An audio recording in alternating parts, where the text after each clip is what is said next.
Hello mga kadinhi, tara mamiyesta tayo sa Barangay Manahaw, Palapag, Northern Samar dahil Bispiras ngayon. At ito ang kalagayan ngayon dito sa Halabaad Road. Kakalagpas pa lang natin sa Patesi Building. At etong panahon na to, parang uulan nga lang. Pero kapansin-pansin naman ang smooth na travel natin dahil dito mismo sa improvement ng daang ito dito sa Halabaad.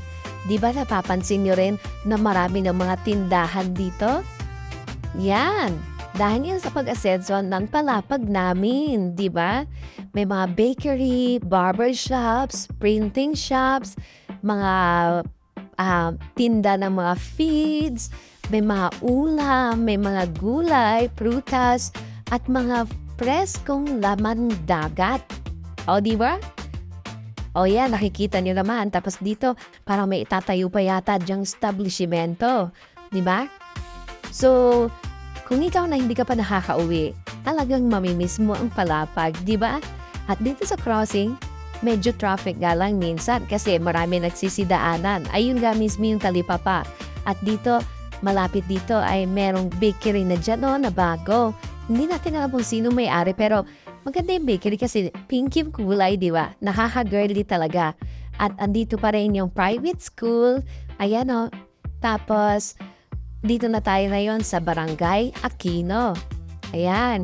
So, sino sasama sa inyo? Tara, mamiyesta tayo. Sa'yo tayo pwedeng mamiyesta. No? Basta piyesta naman kahit sino lang pwedeng puntahan, di ba? At eto nga, nadaanan natin ang bagong itinatayong Palapag Public Cemetery. Dito mismo sa Halabaan yan ha. Pagkalagpas lang ng Iglesia ni Cristo. Ayan o, sobrang lawak. Kasi overcrowding na talaga dito sa dun sa Tambangan, di ba?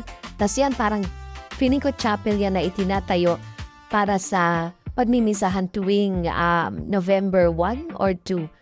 Yun, basta pag may misa tuwing araw ng mga patay. So, papunta pa rin tayo sa Barangay Manahaw. Excited na nga ako doon sa pupuntahan namin. Kahit isang bahay lang, sold na tayo nito, di ba?